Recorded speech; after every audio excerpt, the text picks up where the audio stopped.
Morning बच्चों। तो आज का जो टॉपिक है वो basically magnetic field due to moving charge है। जनरली जो हम पढ़ते हैं magnetic field is due to the current carrying conductor, but उससे पहले जो टॉपिक आता है that is the magnetic field due to a moving charge. जो क्वेश्चन नंबर 6 आपके सामने है, राइट, ये रिलेटिवली स्ट्रेट फॉरवर्ड क्वेश्चन है, इसमें कोई कॉम्प्लिकेशन नहीं है।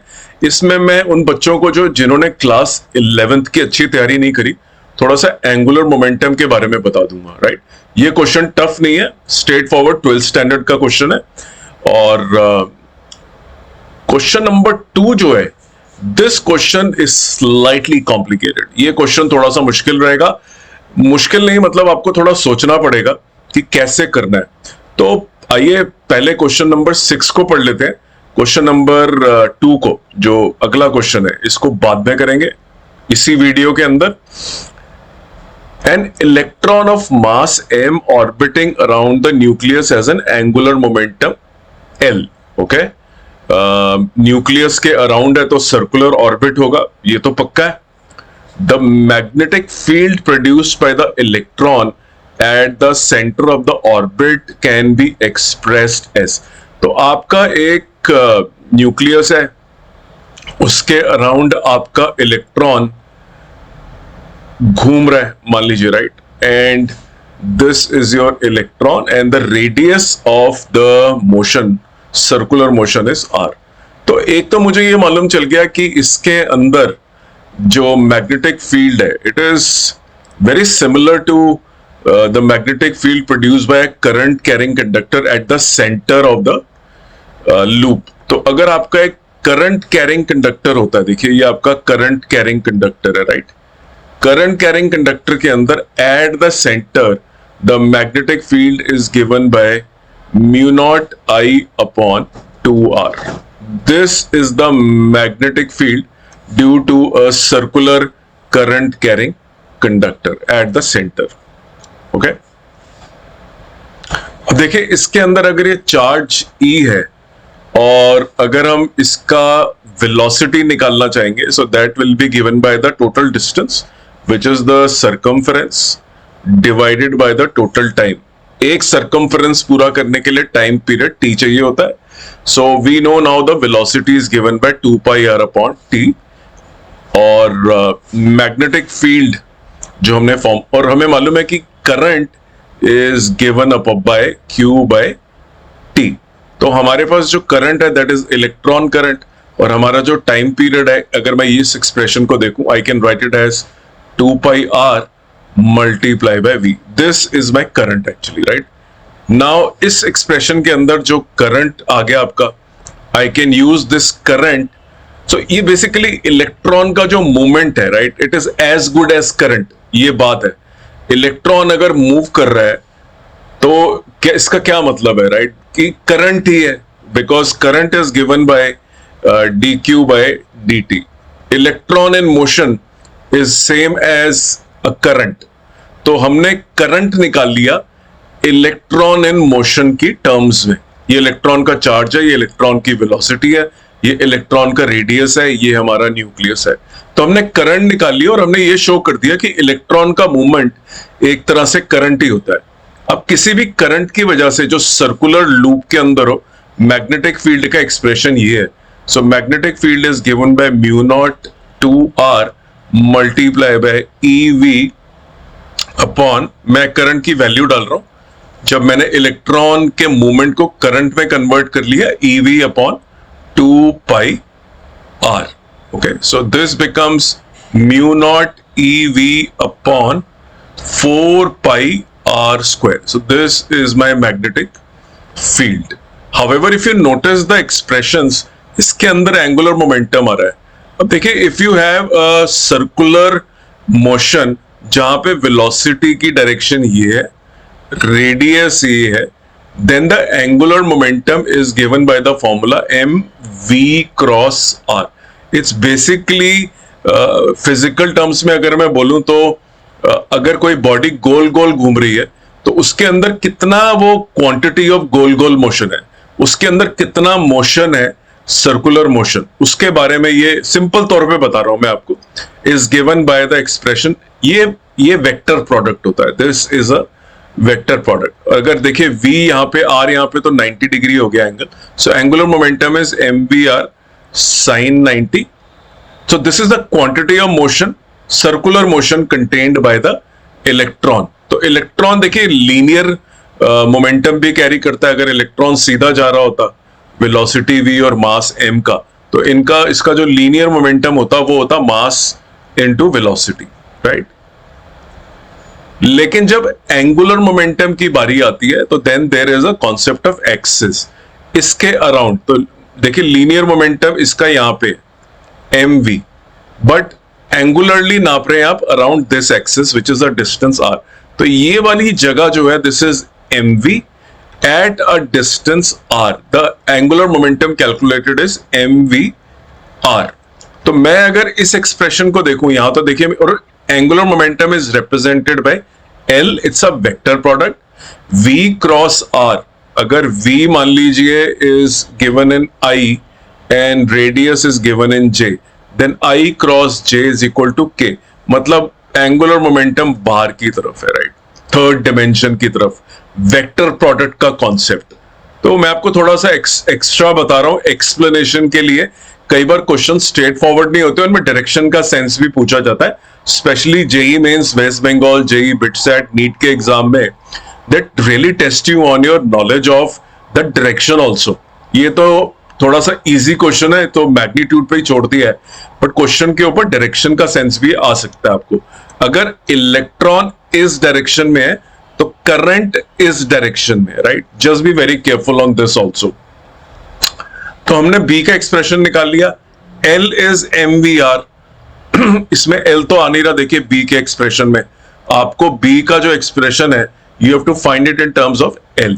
मैं mvr लाने के लिए I will multiply it by m into r, m into r, right? So this becomes if I were to write this, so this thing VMR, ये तो मेरा बन गया पूरा का पूरा L, और जो नीचे मेरा एक्सप्रेशन आ रहा है that is 4 pi m r cube. So if I compare this is my angular momentum mu naught EL upon 4 pi. So my answer is B. Slightly tricky question.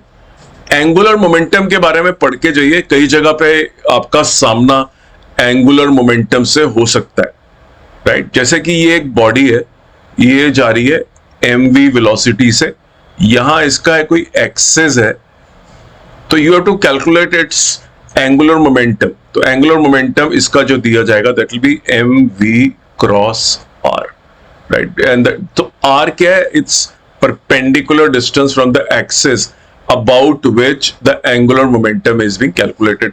तो जरूरी नहीं है कि सर्कुलर मोशन होगा तभी angular momentum होगा, इस तरह का लीनियर मोशन है लेकिन ये एक्सिस यहां पे है तब भी एंगुलर मोमेंटम होता है। तो एंगुलर मोमेंटम की क्लैरिटी लेके जाएं, जितना आपको इस क्वेश्चन में अगर समझ में आ गया तो काफी है। mvr is the angular momentum. Question के अंदर डायरेक्शन नहीं था तो आप बच गए।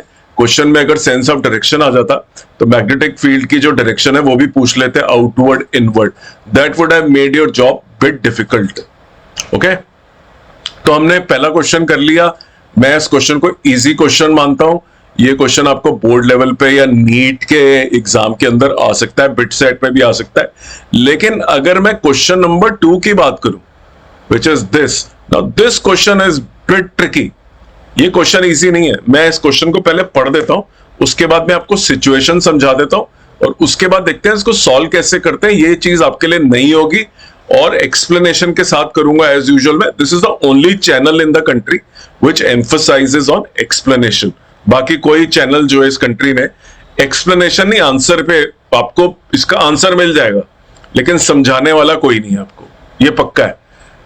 तो आइए इस क्वेश्चन को पढ़ लेते हैं। एक चार्ज है which is 3.2 microcoulomb. It is moving with a velocity of 2.5. तो this charge remember is moving along x-axis. ये सर्कुलर मोशन में है ही नहीं, ऊपर वाला चार्ज सर्कुलर मोशन में था। What is a magnetic field produced by this charge at the point so and so? when it passes through a point so and so. Now this is bit complicated. आपका एक मैं पहले x और y axis बना देता हूं, चलो, क्योंकि मेरे को ये मालूम है ये xy है. My charge is located at what point? My charge is located at some instant here, right? At 0.5 meters. ये मेरा चार्ज लोकेटेड है, तो मैंने बना दिया. 3.2 का है, x एक्सिस में ट्रेवल कर रहा है with a velocity of 2.5 meter per second, right? So ये velocity है, ये charge is moving, and you have to find the magnetic field due to this charge at a certain point 210, which may be here, right? 1.2, 1.5. तो देखिए ये 0.5 है, ये 1 है, तो 2 is likely to be here and 1.5 may be here. तो let's mark the correct point. यहाँ निकालना है, मान लीजिए आपको. You have to find the magnetic field due to this straight moving charge here. So let me join these 2 points. ये तो मेरा हो गया R vector, right? Now देखिए आपने बायोट-सेवर्ट लॉ पढ़ा होगा.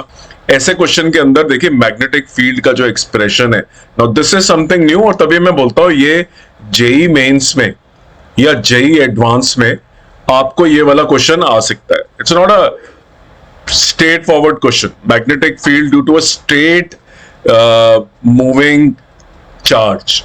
So this B is given by अगर मैं इसका एक्सप्रेशन लिखना चाहूं, it will be given by mu naught upon 4 pi multiply by Q V cross R divided by R square.